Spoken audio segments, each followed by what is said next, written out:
Sebelumnya kita berdoa sekali lagi memohon pimpinan Roh Kudus. Mari kita berdoa. Bapa di surga, kami berdoa memohon pimpinan Roh Kudus-Mu yang Engkau janjikan kepada kami, oknum yang mengajar kami tentang firman-Mu Tuhan. Biarlah Engkau sendiri yang berfirman kepada kami pada sore ini. Pakailah hamba-Mu, urapilah hamba-Mu sehingga hanya firman-Mu saja yang disampaikan untuk menguatkan, meneguhkan kami mengenal Engkau lebih dekat dan mengenal firman-Mu yang penuh kuasa. Terima kasih Bapa. Di dalam nama Yesus Kristus kami berdoa. Amin. Saya bacakan untuk kita dan mari kita menyimak ayat demi ayat dari firman yang kita segera baca. Kepercayaan Abraham diuji. Setelah semuanya itu, Allah mencoba Abraham. Ia berfirman kepadanya, Abraham. Lalu sahutnya, ya Tuhan. Firman-Nya, ambillah anakmu yang tunggal itu yang engkau kasihi, yakni Ishak. Pergilah ke tanah Moria dan persembahkanlah dia di sana sebagai korban bakaran pada salah satu gunung yang akan kukatakan kepadamu. Dan keesokan harinya pagi-pagi bangunlah Abraham yang memasang pelana keledainya dan memanggil dua orang bujangnya beserta Ishak anaknya. Ia membelah juga kayu untuk korban bakaran itu, lalu berangkatlah ia dan pergi ke tempat dikatakan Allah kepadanya. Ketika pada hari ketiga Abraham melayangkan pandangnya, kelihatanlah kepadanya tempat itu dari jauh. Kata Abraham kepada kedua bujangnya itu, tinggallah kamu di sini dengan keledai ini. Aku beserta anak ini akan pergi ke sana, kami akan sembahyang, sesudah itu kami kembali kepadamu. Lalu Abraham mengambil kayu untuk korban bakaran itu dan memikulkannya ke atas bahu Ishak anaknya, sedang di tangannya dibawanya api dan pisau. Demikianlah keduanya berjalan bersama-sama. Lalu berkatalah Ishak kepada Abraham, ayahnya, Bapa? Sahut Abraham, ya anakku. Bertanyalah ia, di sini sudah ada api dan kayu, tetapi di mana kandang domba untuk korban bakaran itu? Sahut Abraham, Allah yang akan menyediakan anak domba untuk korban bakaran baginya, anakku. Demikianlah keduanya berjalan bersama-sama. Sampailah mereka ke tempat yang dikatakan Allah kepadanya, lalu Abraham mendirikan mezbah di situ. Disusunyalah kayu, diikatnya Ishak anaknya itu, dan diletakkannya di mezbah itu di atas kayu api. Sesudah itu Abraham mengulurkan tangannya lalu mengambil pisau untuk menyembelih anaknya. Tetapi berserulah malaikat Tuhan dari langit kepadanya, Abraham, Abraham. Sahutnya, ya Tuhan. Lalu ia berfirman, janganlah bunuh anak itu dan jangan kau apa-apakan dia, sebab telah ku ketahui sekarang bahwa engkau takut akan Allah dan engkau tidak segan-segan untuk menyerahkan anakmu yang tunggal kepadaku. Lalu Abraham menoleh dan melihat seekor domba jantan di belakangnya yang tanduknya tersangkut dalam belukar. Abraham mengambil domba itu lalu mengorbankannya sebagai korban bakaran pengganti anaknya. Dan Abraham menamai tempat itu Tuhan menyediakan. Sebab itu sampai sekarang dikatakan orang di atas gunung Tuhan akan disediakan. Untuk kedua kalinya berserulah malaikat Tuhan dari langit kepada Abraham. Katanya, aku bersumpah demi diriku sendiri. Demikianlah firman Tuhan. Karena engkau telah berbuat demikian dan engkau tidak segan-segan menyerahkan anakmu yang tunggal kepadaku, maka aku akan memberkati engkau berlimpah-limpah dan membuat keturunanmu sangat banyak seperti bintang di langit dan seperti pasir di laut, dan keturunanmu itu akan menduduki kota-kota musuhnya. Oleh keturunanmu lah semua bangsa di bumi akan mendapat berkat, karena engkau mendengarkan firman-Ku. Kemudian kembalilah Abraham kepada kedua bujangnya, dan mereka bersama-sama berangkat ke Berseba, dan Abraham tinggal di Berseba. Demikianlah pembacaan Alkitab. Berbahagialah setiap kita mendengarkan dan melakukan firman Allah dalam kehidupannya sehari-hari. Bapak Ibu yang kekasih dalam Tuhan Yesus, tema yang akan kita renungkan, bahkan mungkin lebih tepat kalau saya mengatakan kita pelajari pada sore hari ini adalah memiliki iman yang sukses di dalam Kristus. Sekali lagi saya ulangi, memiliki iman yang sukses di dalam Kristus. Saya percaya bahwa kejadian 22 ini sebetulnya kita sudah hafal. Sejak sekolah minggu kita udah melotok di luar kepala. Saya percaya hal itu. Singkat cerita, Alkitab menceritakan Abraham diuji oleh Tuhan. Dan kemudian singkat cerita juga, Abraham dinyatakan sukses oleh Tuhan sebagai orang beriman. Dinyatakan sukses. Tapi saya mau tambahkan satu hal. Kalau kita tadi perhatikan ayat yang ke-16, ada hal di mana keberhasilan Abraham itu lebih dari sukses. Di dalam ayat 16 tadi, katanya, aku bersumpah demi diriku sendiri. Ketika Tuhan mengulangi janjinya kepada Abraham, di sini dikatakan menggunakan istilah bersumpah. Ini mungkin kalau kita nggak bandingkan cerita yang sama di mana 4 kali Tuhan mengatakan janji yang sama, mungkin kata ini kurang begitu bermakna. Mungkin kurang begitu kita pahami. Tetapi kalau kita bandingkan dalam Kejadian 12, Kejadian 13, Kejadian 15, Kejadian 17, di mana Tuhan pernah mengatakan janji yang sama dan hanya mengatakan firman-Nya atau aku berfirman. Tetapi di dalam Kejadian 22 setelah Abraham sukses, itu menggunakan kata bersumpah. Ini menunjukkan bahwa Abraham tidak hanya sekedar sukses, tapi luar biasa sukses di hadapan Tuhan, sehingga Tuhan Allah sendiri sampai bersumpah mengatakan janjinya. Dan saya mencatat di dalam Alkitab, hanya 2 orang Allah pernah bersumpah kepada manusia. Pertama kepada Abraham, dan kedua kepada Daud. Luar biasa. Pertanyaannya adalah, apakah kita mau memiliki iman seperti Abraham? Kita juga ingin sukses memiliki iman seperti Abraham. Amin? Betul? Yakin? Puji Tuhan. Dan ini yang mau kita pelajari sekarang. Apa sih rahasianya Abraham sampai dia sukses seperti itu? Pasti ada dong. Mari kita perhatikan. Kita kembali mulai dari ayat 1 lagi.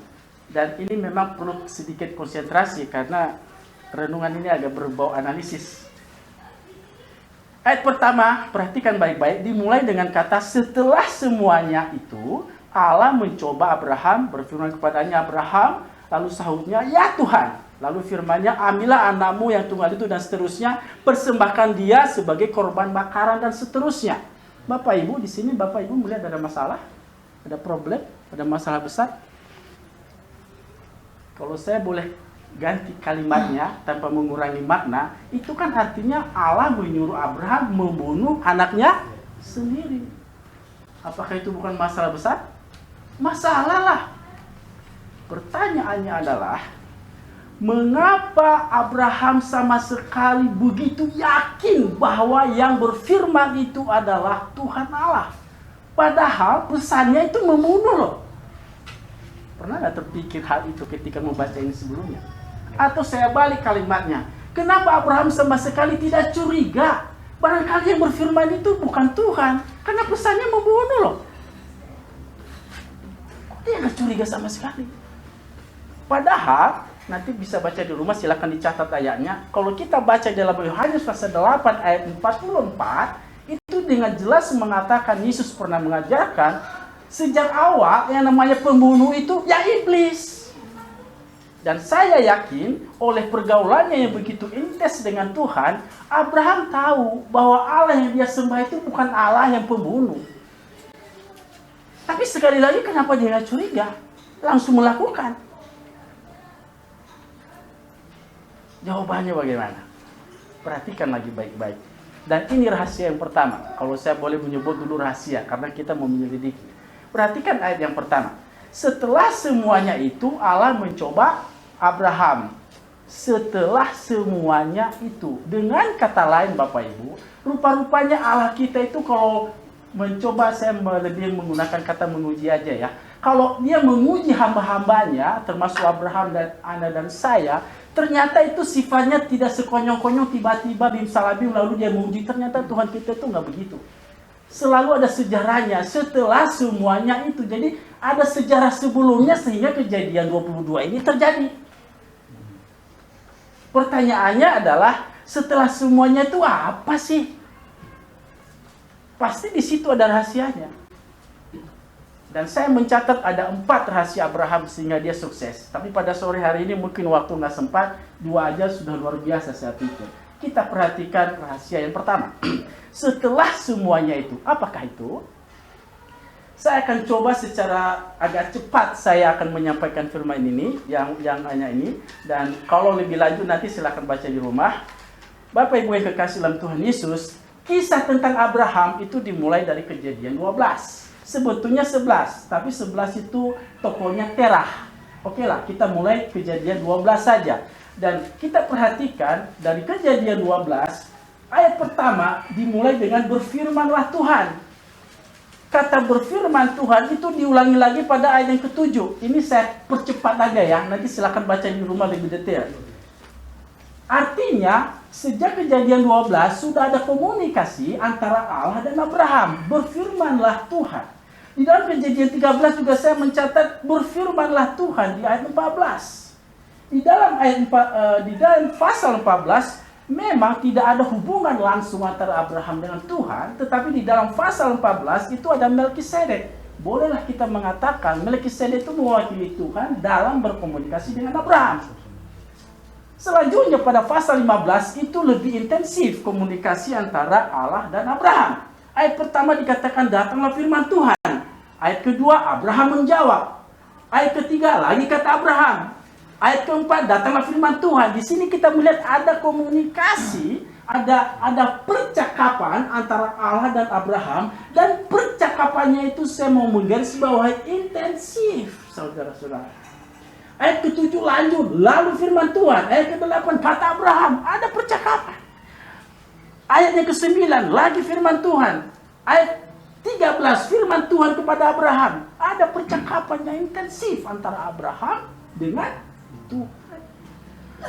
Pasal yang ke-16 memang tidak ada. Saya mencatat firman Tuhan di situ secara langsung kepada Abraham, karena itu kisah mengenai Hagar dan Ismail. Tetapi ayat yang ke-17 jauh lebih intensif lagi.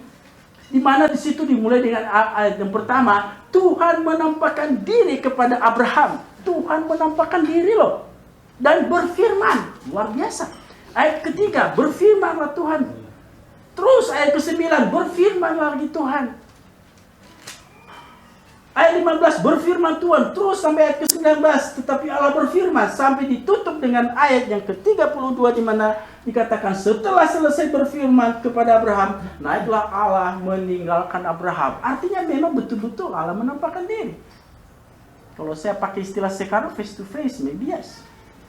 Dan yang lebih heboh, kalau saya bilang ini heboh, itu pasal yang ke-18. Berani-beraninya Abraham bukan hanya ngobrol. Kalau istilah saya mengatakan ke anak muda di persekutuan muda, berani nego sama Tuhan. Tuhan kalau bisa Sodom dan Gomora jangan dihancurin deh. Kalau ada orang benar sekian, Tuhan bilang oke deh. Rupanya Abraham mikir, oh ini masih terlalu intinya nego. Dan yang mau kita tunjukin di sini adalah bagaimana komunikasi intensif antara Abraham dan Tuhan. Ya, di dalam pasal ke-6 begitu taktik percakapannya itu sangat intensif dan terus menerus. Ya, ayat yang pasal ke-18 diawali dengan kemudian Tuhan menampakkan diri kembali. Dikatakan menampakkan diri. Bahkan di bagian lain dikatakan berjalan bersama Tuhan di dalam pasal yang ke-19. Berjalan bersama Tuhan terus sampai dengan pasal saya mencatat sampai dengan pasal yang ke-21. Ayat yang ke-12, berfirmanlah Allah kepada Abraham. Artinya apa yang kita lihat di sini? Sebelum Kejadian 22, kita melihat ada percakapan yang intensif dan terus-menerus antara Tuhan dan Abraham. Allah berfirman, Abraham menjawab dan seterusnya. Dan kalau kita perhatikan Kejadian 12, Alkitab mengatakan Abraham berumur 75 tahun. Dan kemudian di dalam Kejadian 21, ketika Ishak lahir, Abraham berumur berapa? 100 tahun. Artinya ada 25 tahun waktu yang begitu panjang, hubungan yang intensif, komunikasi yang terus-menerus antara Tuhan dan Abraham. Dengan kata lain, pertanyaan kita menjadi terjawab. Kenapa Abraham sama sekali nggak protes? Kenapa Abraham begitu tahu bahwa itu adalah Tuhan? Ya jelas dong.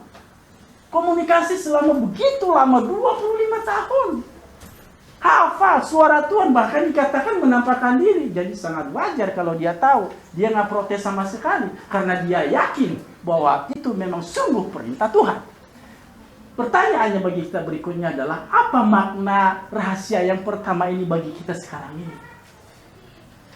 Kalau Abraham telah memberikan contoh kepada kita bagaimana berhasil memiliki iman yang luar biasa di hadapan Tuhan dengan cara komunikasi yang terus-menerus dengan Tuhan. Pertanyaannya adalah, bagaimana Tuhan berkomunikasi dengan kita sekarang? Yaitu dengan firman. Dengan kata lain, firman ini harus kita baca.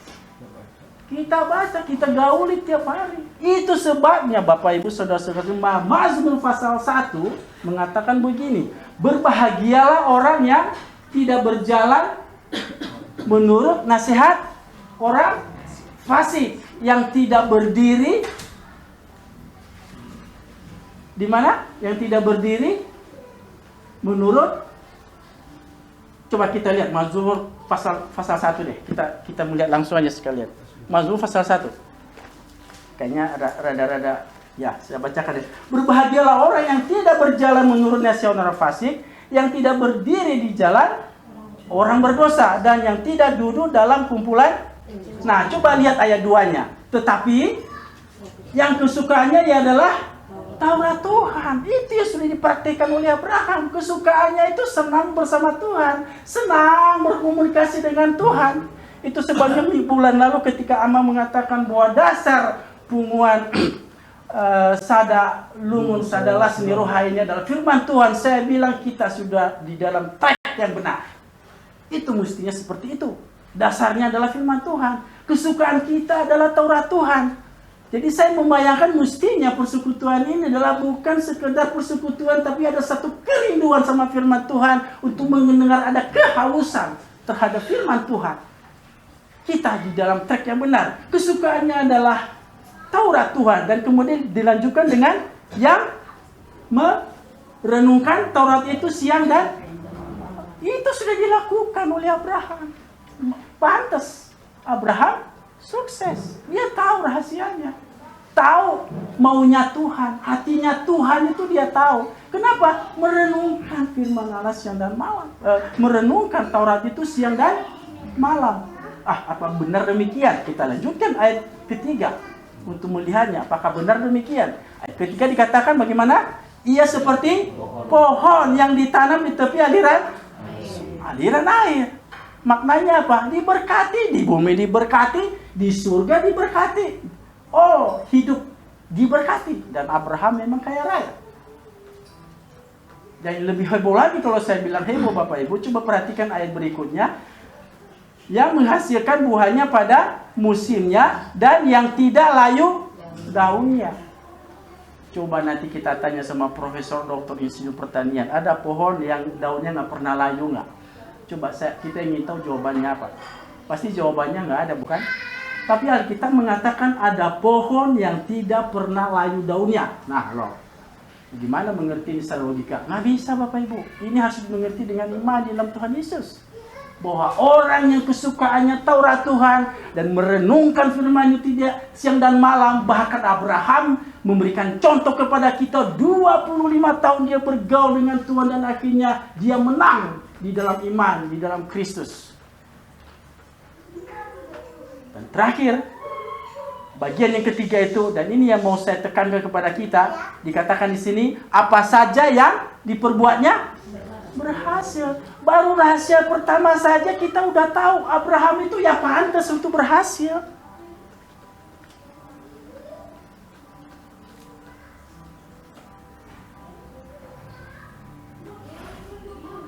Bergaul dengan firman Allah terus menerus. Amin. Tadi janjinya mau ya, rahasia pertama seperti itu. Oke, mudah-mudahan ya, mestinya bukan mudah-mudahan, mulai saat ini maka kita komit untuk bergaul dengan Tuhan, dengan firman-Nya terus menerus siang dan malam. Rahasia yang kedua. Rahasia yang kedua. Untuk rahasia kedua, perhatikan baik-baik ayat yang ke-7 dan ke-8. Ayat yang ke-7 dan ke-8. Di sana dikatakan Ishak bertanya kepada ayahnya, "Ayah, di mana domba?" Kan begitu. Lalu jawab Abraham. Nah, perhatikan Bapak jawaban Abraham. Ayat yang ke-8.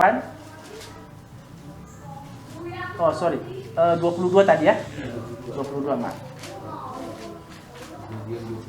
Sahut Abraham, Allah yang akan menyediakan anak domba untuk korban bakaran baginya. Bapak Ibu yang kekasih dalam Tuhan Yesus, terus terang saya berpuluh-puluh tahun saya nggak mengerti ayat ini. Saya harus jujur mengatakan itu. Karena dulu saya berpikir ayat ini adalah ayat basa-basinya Abraham. Maksud saya itu begini. Bayangkan saya mendapat tamu yang sangat saya hormati di rumah, oke?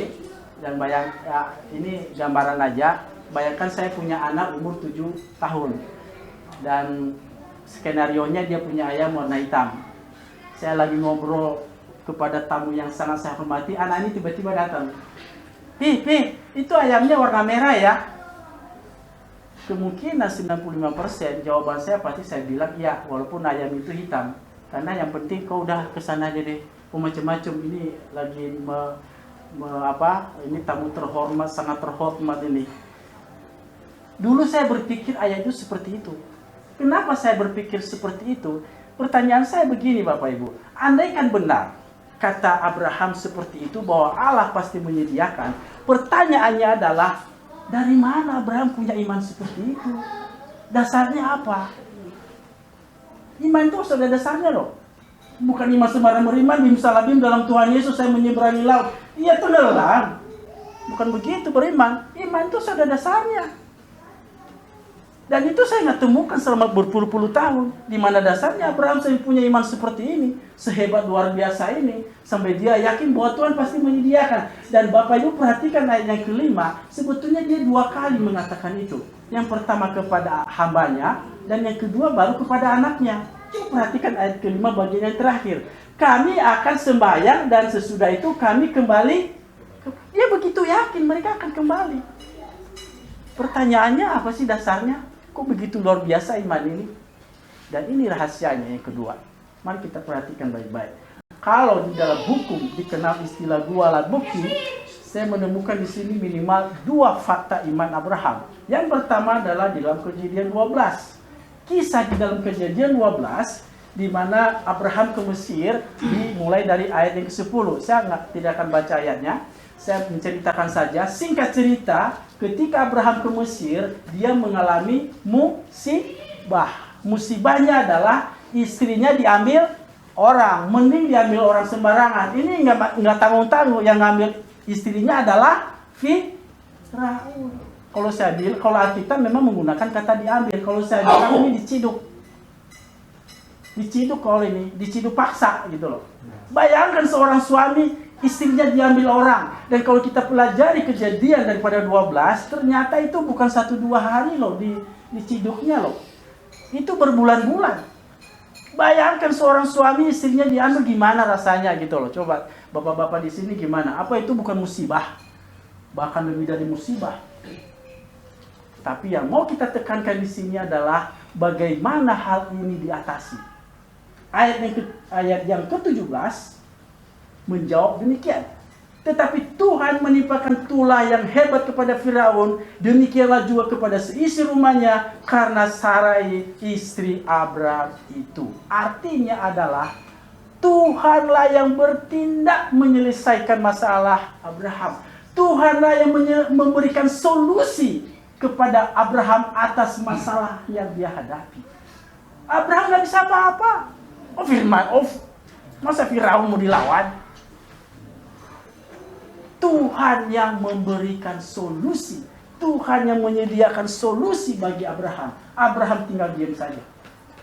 Fakta yang kedua adalah di dalam Kejadian 20. Hal yang sama tetapi beda raja, beda kerajaan. Di sana adalah kerajaan Gerar, yaitu Raja Abimelek. Ceritanya sama. Sarai diambil untuk diperistrikan. Untuk kedua kalinya, Tuhan menyediakan solusi bagi Abraham. Ayat yang ketiga mengatakan demikian, pasal ke-20. Tetapi pada waktu malam Allah datang kepada Abimelek dalam suatu mimpi serta berfirman kepadanya, engkau harus mati oleh karena perempuan yang telah kau ambil itu, sebab ia sudah bersuami. Poin yang mau kita tekankan di sini adalah Tuhan menyediakan solusi bagi Abraham. Abraham tinggal diam saja. Atas dua fakta ini yang secara hukum sudah memenuhi syarat, apalagi kalau ada waktu kita bisa cerita panjang lebar, sudahlah cukup menjadi bukti. Pantes Abraham punya iman luar biasa. Ternyata dia punya pengalaman iman sebelumnya, sehingga meneguhkan dia. Oh, ini Tuhan saya, ini pasti Tuhan yang Maha Penolong. Yakin dah. Udah, makanya dengan iman itu dia ngomong. Dia ngomong kepada hambanya, dia ngomong kepada Ishak. Nah, Bapak Ibu yang kasih, pertanyaan yang kedua untuk rahasia yang kedua ini, bagaimana kita mengaplikasikan rahasia yang kedua ini dalam kehidupan kita sekarang? Dan saya yakin kita pasti pernah punya masalah, pasti punya masalah berat, bahkan mungkin musibah. Oleh karena itu saya yakin kita pernah punya pengalaman iman bagaimana Tuhan menolong kita. Amin. Dugaan saya betul? Oleh karena itu yang saya mau tekankan di sini lebih daripada iman, yaitu bahwa mestinya kita harus lebih memiliki iman daripada Abraham. Kenapa? Karena dulu Abraham nggak punya kitab, Bapak Ibu. Dia hanya mengandalkan pengalaman. Mestinya sekarang kita lebih hebat dong dengan Abraham. Orang Tuhan tuh menyediakan firman Tuhan, janji-janji Tuhan nggak kurang. Aduh, saya ngomong bagaimana bahasa dunianya, udah ngerti lagi deh. Udah nggak ada kurangnya deh Alkitab ini. Janji Tuhan begitu lengkap. Coba sok misalnya lagi stres, Matius 11. Marilah kepadaku hai kamu yang letih lesu dan berbeban berat. Janjinya apa di sana? Aku memberikan kelegaan. Jadi kalau stres ingat Matius 11. Gampang. Tuhan tinggal berdoa, Tuhan Yesus, aku kalahin firman-Mu, berikan aku kelegaan. Wah, amin. Dalam nama Yesus. Udah tenang, nggak stres lagi. Kan gitu. Pasti banyak lagi janji Tuhan. Mungkin sekarang kita sedang punya masalah. Masalah yang mungkin secara manusia kita nggak bisa atasi. Aduh, gimana Tuhan? Udah begini, mentok. Kesini mentok, Aduh, stres. Bagaimana Tuhan? Gampang. Ingat apa? Salah satunya adalah Yesaya 33 ayat 3. Tuhan melakukan perkara yang melebihi akal dan pikiran. Bahasa Inggrisnya mengatakan unsearchable things, hal-hal yang di luar yang bisa diteliti oleh profesor, doktor, insinyur sekalipun. Tuhan bisa melakukan. Luar biasa janji Tuhan. Dan mestinya ini yang kita imani, ini yang mestinya menjadi kekuatan kita, sehingga kita sudah tidak ragu lagi dalam segala hal yang kita hadapi dalam hidup ini. Ujian apapun yang kita hadapi, mestinya kita menang, karena Tuhan telah menyediakan janji. Jadi rahasia yang kedua dengan rahasia pertama ini sangat terkait, Bapak Ibu.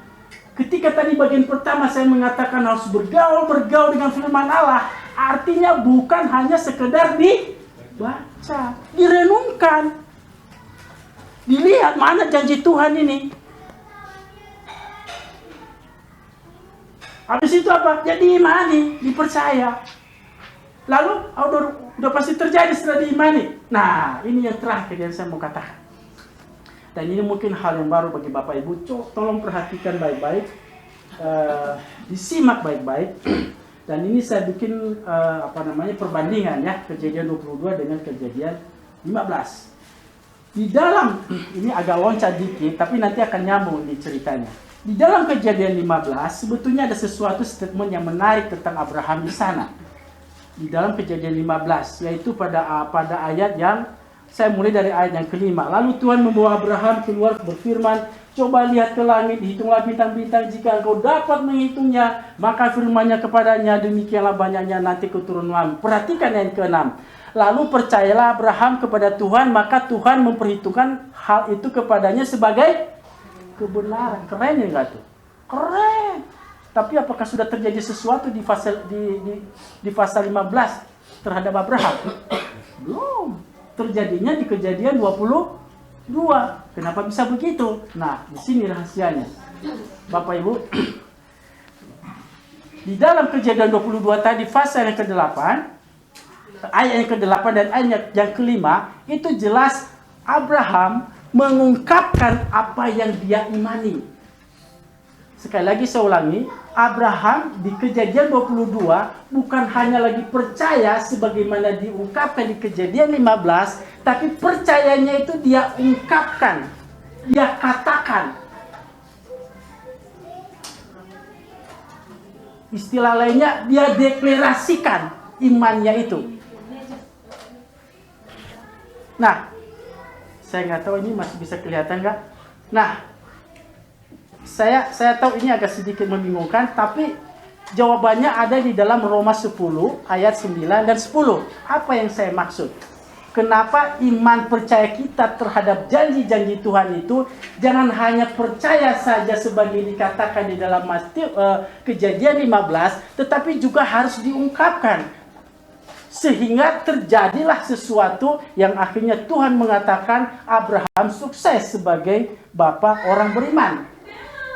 Jawabannya ada di dalam Roma 10 ayat 9 dan 10. Nah, agak menyimpang lagi. Ini maaf, ini perlu doktrin juga ini supaya clear dalam benak kita. Ayat 9 saya tidak akan bacakan. Itu sebetulnya juga menyangkut masalah iman.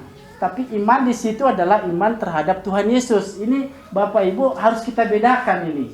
Ya, kalau iman percaya kepada Tuhan Yesus sebagai dikatakan Roma 10 ayat 9, bisa dicatat nanti di rumah, ini nggak bisa dibaca di sini.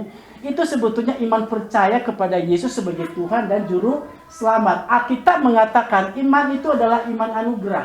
Kalau kita percaya kepada Tuhan, itu bukan karena kekuatan kita, bukan karena usaha kita, tapi anugerah.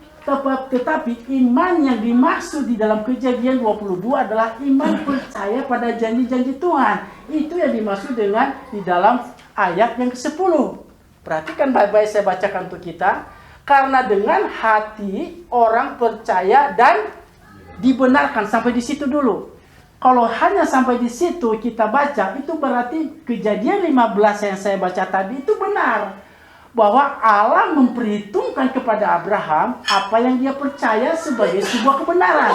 Tapi sekali lagi saya mau katakan Kejadian 15 tidak terjadi apa-apa. Kenapa? Karena di sini ada koma. Kita perhatikan baik-baik. Dan dikatakan di sana apa Bapak Ibu? Dengan mulut orang mengaku dan diselamatkan. Rupa-rupanya kalau janji itu kita harus deklarasikan Bapak Ibu. Ini juga menjelaskan kenapa setiap minggu kita harus ada pengakuan iman. Pengakuan iman itu nggak boleh hanya di dalam hati. Harus berdiri tegak. Sebetulnya pengakuan iman di gereja itu harus seperti tentara Bapak Ibu. Aku percaya, mestinya begitu. Tapi kadang-kadang kita sambil HP, aku percaya. Ini sebetulnya kurang menghormati Tuhan sebenarnya. Sebetulnya itu harus deklarasi. Ayat 10 itu dinyatakan dengan mulut. Bahasa kita mengatakan dengan mulut. Atau dengan bahasa lain, iman itu harus diungkapkan. Dan Abraham mengungkapkan itu dalam Kejadian 12 sampai 2 kali. Ini rahasia juga.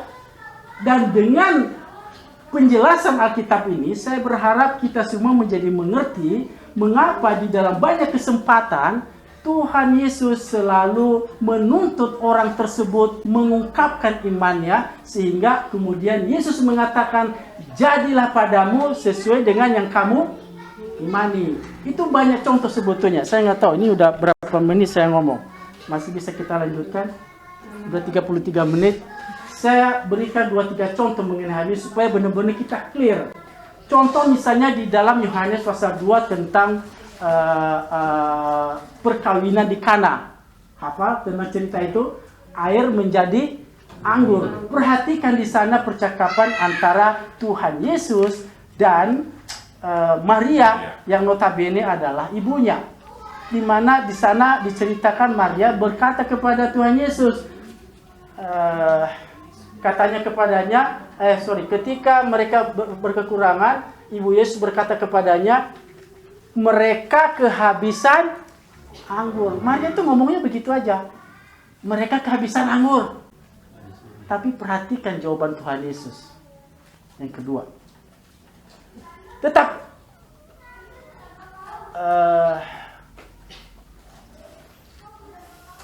Ayat yang keempat, kata Yesus kepadanya, mau apakah engkau daripadaku ibu? Saatku belum tiba. Bapak Ibu mengerti maksudnya ayat ini? Saatku belum tiba. Artinya Yesus apa? Mengatakan yes atau no? Yes. Saatku belum tiba. Menolak. Minta tolong, ditolak. Ini kan menolak sebenarnya Bapak Ibu. Kalau kita ditolak oleh pendeta gimana? Langsung sakit hati, langsung pindah gereja atau bagaimana kalau kita? Tapi kita perhatikan Maria Bapak Ibu, ayat yang berikutnya. Tetapi Ibu Yesus berkata kepada pelayan-pelayan, apa katanya? Apa yang dikatakan kepadamu, buatlah itu. Udah ditolak, imannya nggak goyang. Tetap aja dia yakin, pasti dia bisa berubah. Jadi sebenarnya, ya kalau saya mau beritahu kepada Bapak Ibu, air menjadi anggur itu bukan karena Tuhan Yesus, tetapi iman Maria. Karena konsisten di dalam Alkitab dikatakan, jadilah padamu seperti apa yang kau imani. Saya kasih contoh lagi, satu lagi. Saya kira waktunya cukup, saya baru 33 menit. Biasanya 50 menit. Contoh lagi, dan ini menarik sekali ya. Ini sengaja saya siapkan bagian ini supaya kita tahu persis bagaimana beriman kepada Tuhan. Bukan, kita juga jangan menggampangkan beriman. Maaf, ini banyak saudara-saudara kita seiman juga menggampangkan beriman. Enggak Bapak Ibu, ada semua mekanismenya, aturan mainnya itu ada. Dan kadang-kadang bikin pahit. Ini contohnya. Yang kedua sebutnya, yang pertama tadi udah pahit sebenarnya. Ada yang lebih pahit lagi Bapak Ibu. Yaitu di dalam Matius 15, itu kisah tentang, Matius 15, kisah tentang perempuan Kanaan. Matius 15 adalah kisah tentang perempuan Kanaan. Dan sebagaimana kita ketahui, perempuan Kanaan itu adalah bukan orang Israel. Dia bukan umat Tuhan. Nah, singkat cerita, maka datanglah seorang perempuan Kanaan dari daerah itu dan berseru, kasihanilah aku ya Tuhan, anak Daud, karena anakku perempuan kerasukan setan dan sangat menderita. Bapak Ibu, kalau ada seseorang menolong kita, mesti kita harus bagaimana? Seenggaknya kasih simpati dong. Benar nggak? Tapi coba perhatikan sikap Tuhan Yesus. Saya bacakan untuk kita. Tetapi Yesus sama, ini ada saksi ini ya, ini ada saksi ya sama saya. Ini penting ada saksi nih. Tetapi Yesus sama sekali tidak menjawabnya. Lah sakitnya, digituin. Sama Tuhan Yesus loh. Tetapi Yesus sama sekali tidak menjawabnya. Beriman itu kadang-kadang sakit Bapak Ibu. Dan saya yakin dan percaya karena Tuhan Yesus adalah Maha Tahu. Saya yakin dia tahu iman perempuan ini. Saya tahu. Mestinya kalau udah ada iman, mestinya dia langsung sembuhkan aja dong mestinya. Karena saya yakin Tuhan Yesus Maha tahu. Ketika perempuan Kanaan itu datang, mestinya dia tahu bahwa perempuan itu punya iman. Mestinya sembuh dong. Tapi ternyata tidak. Malah, maaf, kalau saya bilang, dicuekin istilah kita sekarang. Bayangkan saudara-saudara, kalau pendeta kita datang ke gereja, lalu begitu langsung buang muka misalnya begitu, gimana rasanya? Minggu depan masih ke gereja nggak? Walau-walau. Lalu, nah yang kedua Bapak Ibu, lalu murid-muridnya datang dan meminta kepadanya, suruhlah ia pergi. Diusir Bapak Ibu, udah dicuekin, diusir. Aduh Bapak Ibu, menjadi beriman itu ternyata nggak gampang. Diusir, ini kita mau, nih ada saksi nih. Nah, suruhlah ia pergi yang mengikuti kita dengan betul. Benar ya? Benar. Tuhan Yesus telah melakukan itu. Masih kurang Bapak Ibu. Aduh memang kejam ini Tuhan Yesus ini. Ayat ke-23 dikatakan, tetapi Yesus sama sekali tidak, 24 sorry.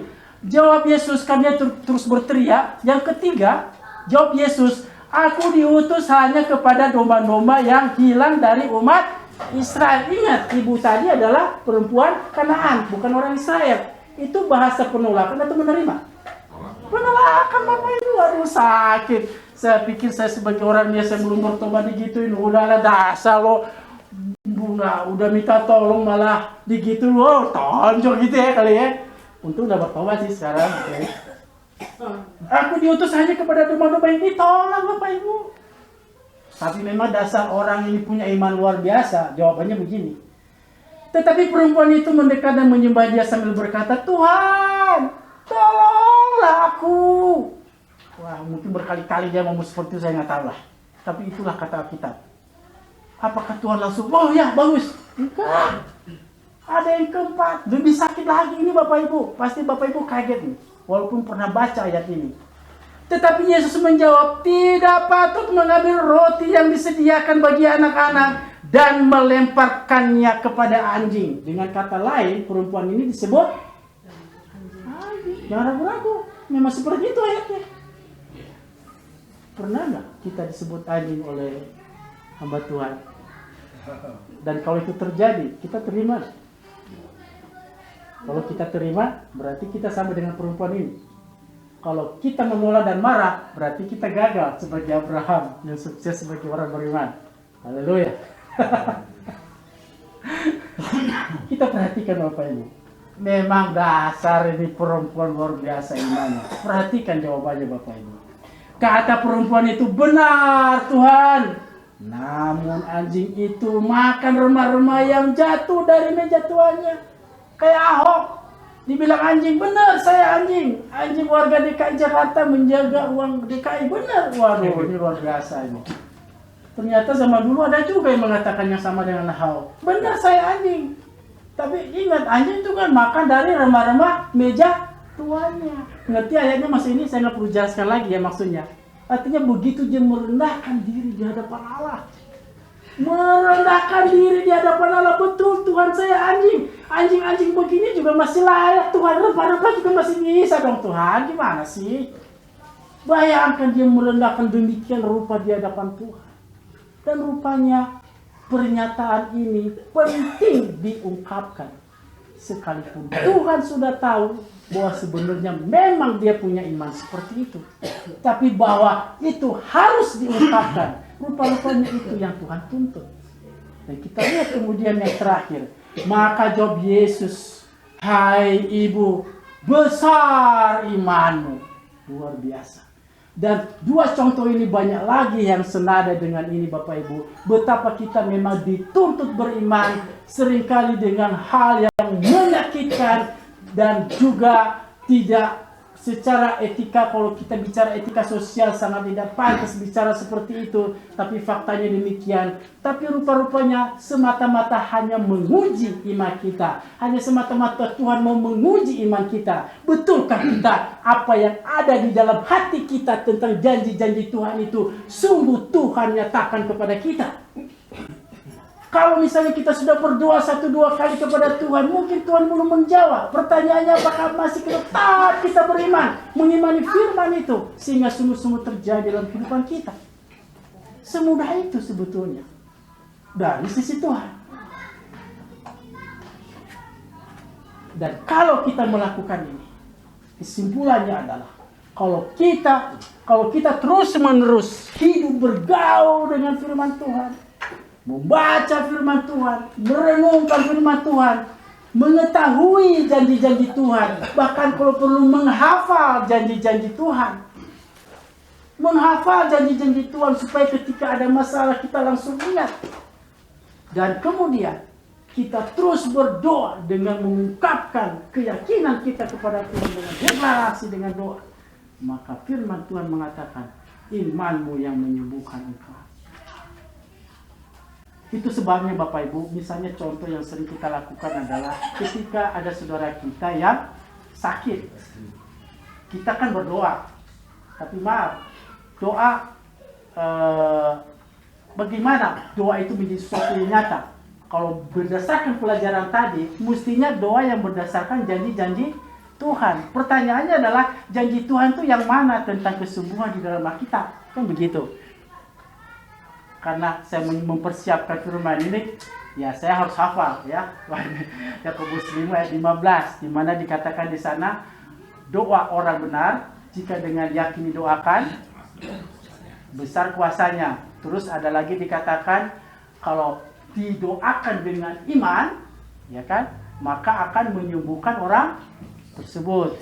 Pertanyaannya adalah iman yang mana yang dimaksud di situ? Didoakan dengan beriman.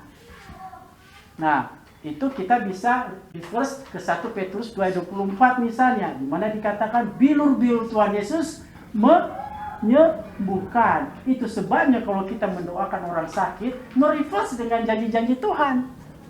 Tuhan, kami tahu firman-Mu bahwa bilur-bilur-Mu di atas kayu salib menyembuhkan. Terima kasih atas janji-Mu ini Tuhan. Dan kami berdoa supaya janji-Mu itu Engkau nyatakan kepada saudara kami dan seterusnya dan seterusnya.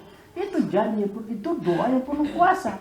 Jadi berkuasanya bukan siapa yang berdoanya, tapi berdoanya adalah berdoa seperti Abraham. Tuhan menyediakan. Itu firman sebetulnya. Yang dia klaim dan dia nyatakan, maka terjadi. Kalau kita melakukan ini, maka punguan ini adalah punguan yang luar biasa dalam Kristus. Kenapa? Karena punguan ini seperti pohon yang ditanam di tepi aliran sungai, yang terus berbuah, yang tidak pernah layu daunnya. Dan kita dinyatakan, dijanjikan kesuksesan. Terpujilah Tuhan, demikianlah pembukaan Rumala. Berbahagialah kita, dan semoga firman ini menjadi Tuhan bagi kita semua. Amin.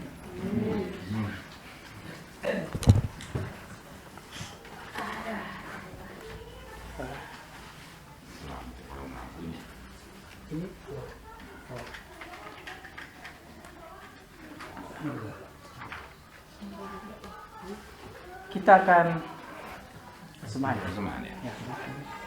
Tapi ini gimana lagunya, bisa di boleh pilih.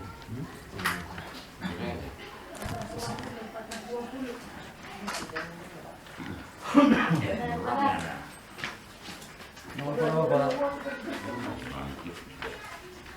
340. 340. Hari bangkit bagi Yesus. Ya, sambil Iya, persembahan ya. Ya, Baik, mari kita persembahan. dan sambil memuji Tuhan di 340 Hai bangkit bagi Yesus. Satu ya.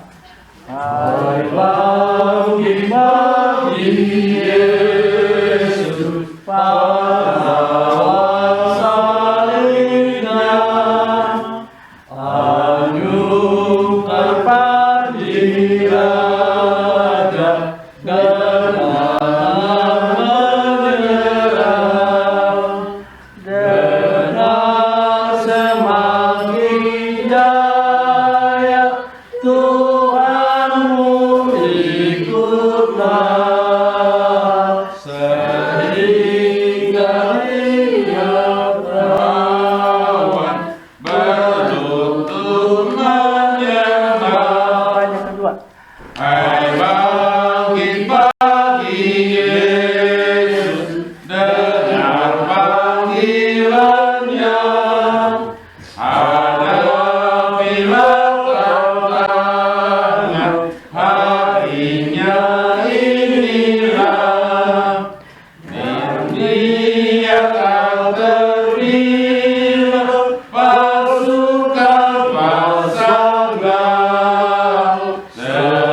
persembahan dan doa sapaan. Oh, itu kami serahkan ke Rais Naga. Ya, 2 sepakat dan 2 persembahan, dan mungkin ada anggota ada yang mau bicara secara khusus. Ya. Anak-anak mau nih, gitu. Anak mic ya. SMP melanjutkan.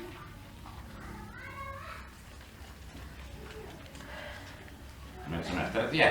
Iya. Terus? Yang lainnya? Siapa? Pemulihan mata, Pak. Oh, Mano ya, Mano ya. pemulihan kesembuhan mata.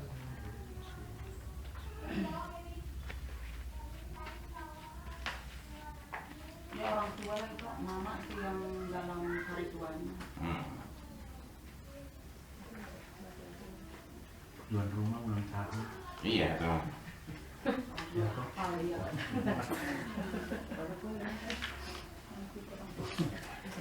Kemarin ya. Iya. Ulang tahun pernikahan, ulang tahun apa teh? Lahir. Ulang tahun kelahiran sama ulang tahun rumah 11 tahun. Kemarin.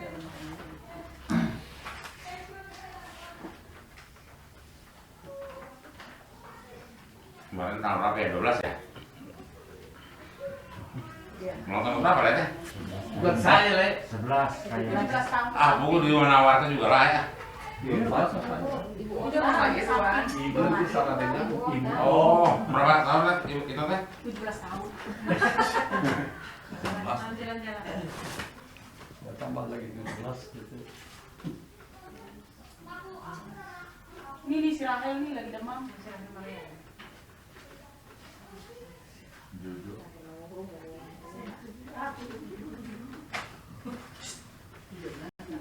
Siapa? Rahel? Si Rahel baru manurung. Ya, sama semuanya lah umur ini, ibu-ibu semua peluk, iya, cuma kok. Mohon kan, ya. Dua sih. Lu entok.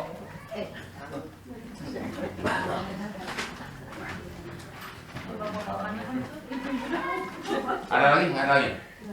Si Ruan kan ada penempatan biar di luar supaya belum pengumuman. Dalam rencana penempatan ya.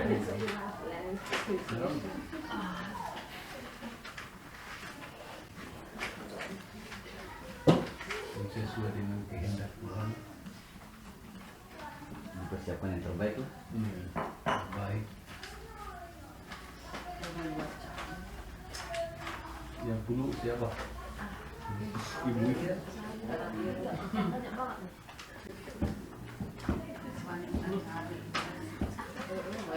Gitu aja. Ya.